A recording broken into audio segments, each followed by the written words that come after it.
Welcome back to Keep USA Great. Now, one thing that is clear about the 2012 election is that Christians are divided.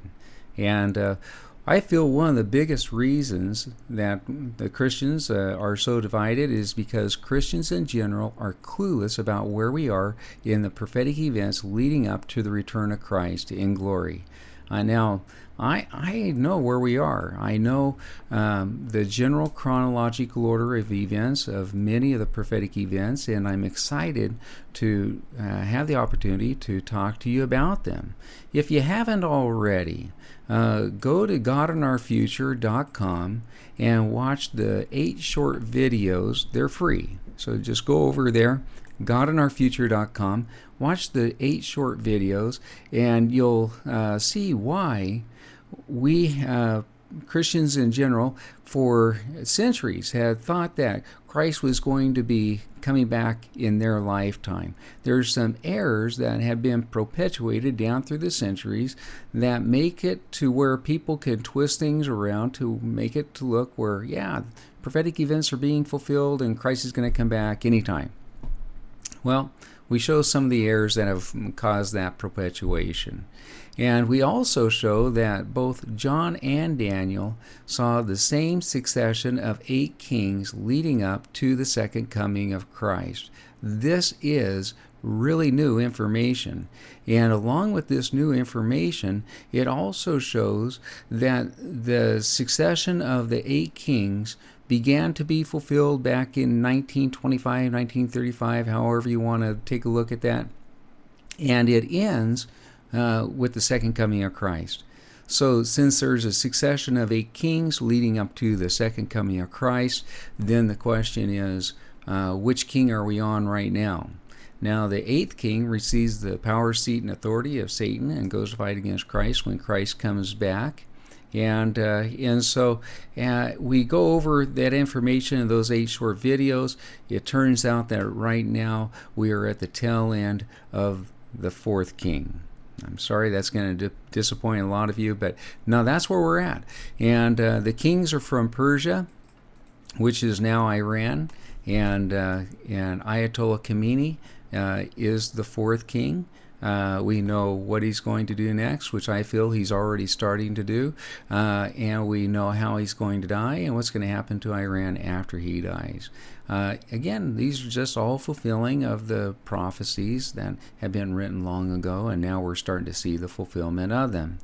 Yesterday we touched upon the mark of the beast, 666, the evil single monetary system that develops the whole world. All the different countries start to take on the evil single monetary system. There's only going to be just a few countries that don't.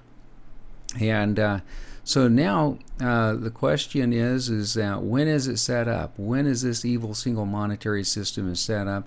We talked about it yesterday. It's set up during the time of the 6th king, when the 6th king is in power.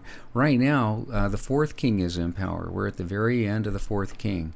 So relatively speaking, we don't have a lot of time before that evil single monetary system is set up. But here's a question. What causes the need for the evil single monetary system to be set up? That's what we're going to be talking about today. Now, the answer is it's an earthquake. Now, it's an earthquake that moves every mountain and island out of their place. That's a big earthquake, isn't it? And we read about it in Revelation chapter 6, verses 12 through 17. Let's take a moment. We're going to read through that, and then we're going to talk about it. It says in verse 12, this is Revelation chapter 6, verse 12, "And I beheld, when he had opened the 6th seal, and lo, there was a great earthquake, and the sun became black as sackcloth of hair, and the moon became as blood. And the stars of heaven fell into the earth, even as a fig tree casteth her untimely figs when she is shaken of a mighty wind. And the heaven departed as a scroll when it is rolled together, and every mountain and island were moved out of their places." That's a huge earthquake. That's a huge earthquake. Now, to make it perfectly clear that this is an earthquake unlike any that has happened in any time that we can think of in the history of the world, and that this is an event that is yet to come up. Look what we have next in verse 15. And the kings of the earth, and the great men, and the rich men, and the chief captains, and the mighty men, and every bondman, and every freeman, hid themselves in the dens and in the rocks of the mountains. I want you to think about that. This event is going to be so huge that everyone, who did he leave out? He has the kings of the earth, he has the great men, the rich men, the chief captains, the mighty men, the bondsmen, the freemen. They all hide themselves in the dens and in the rocks of the mountains. So that is an event that has not happened over the past few thousand years and longer, as far as I can tell. But it hasn't happened yet. This is an event that is coming up.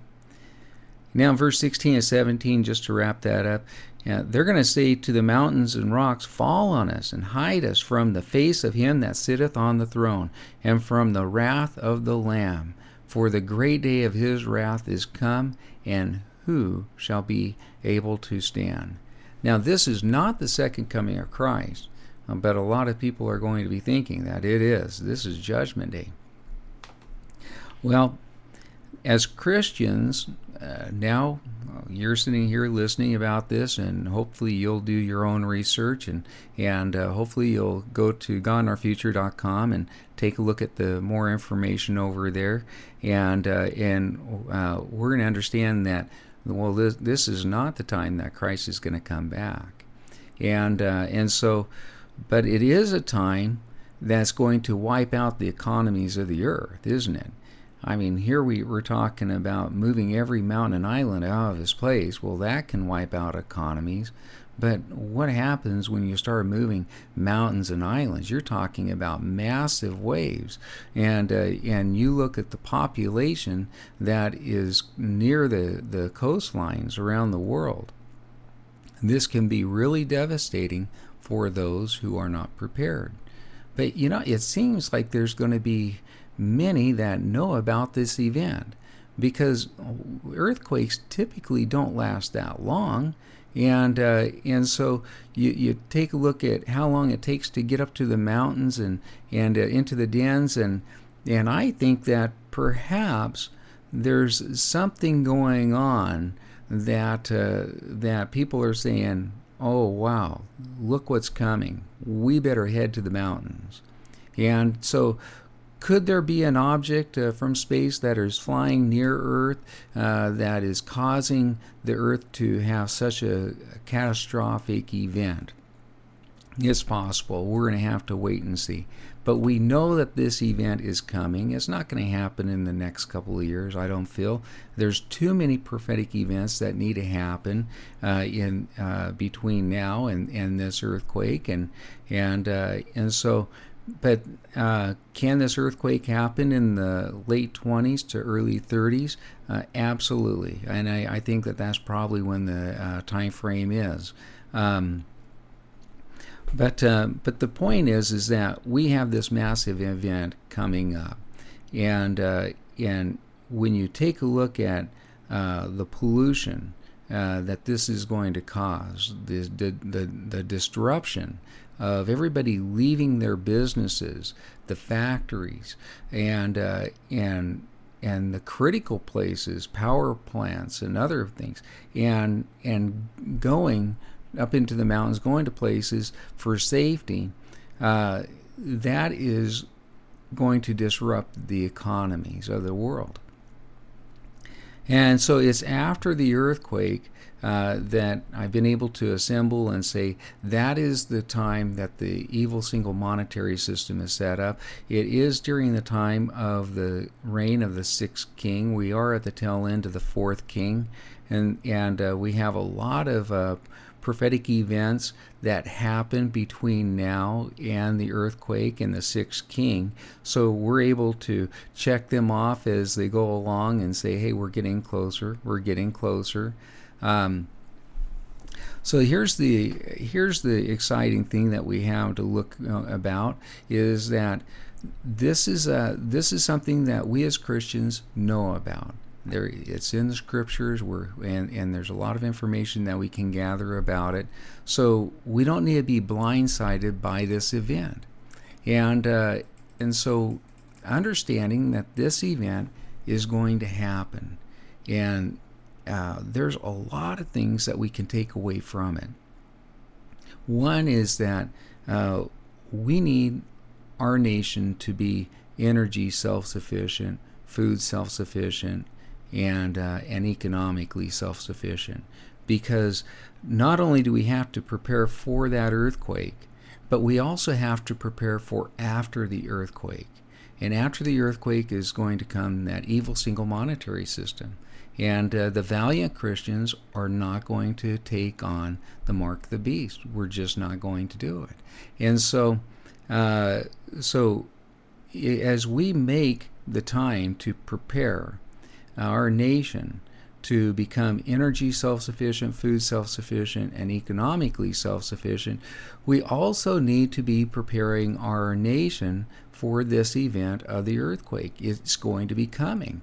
And so we're going to need medical supplies. We're going to need extra food on hand. We're going to need extra fuel on hand in strategic places so that we're able to do a quick, as quick as we can, recovery, and be able to move on after this event happens. So we're going to be talking more about what this all means with the earthquake and with the evil single monetary system coming up.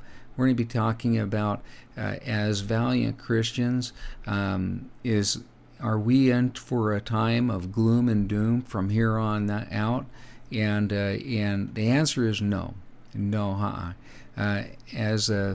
As valiant Christians, we are going to want to prepare for these events, and we can. We know about them. We know they will happen, and we can't prevent them from happening. However, we can prepare. And as Christians, we know we are not to accept that mark of the beast system. We know that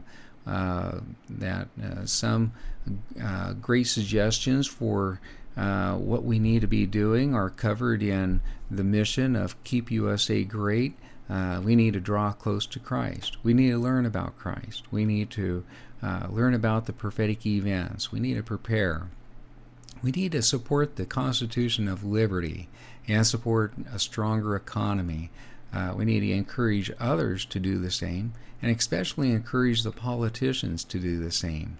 And we need to support and elect candidates who do the same. And we need to support businesses which support the mission. And so listening to me can help. However, it's your own reading, pondering, and praying, and confirmation from God that really counts. Next, we're going to be talking about the great blessings that Christians have to look forward to in the years ahead. It is far from all gloom and doom. We have a bright future. It's a great time to be raising a family in Christ, and I look forward to talking to you about it. God bless, and keep USA great.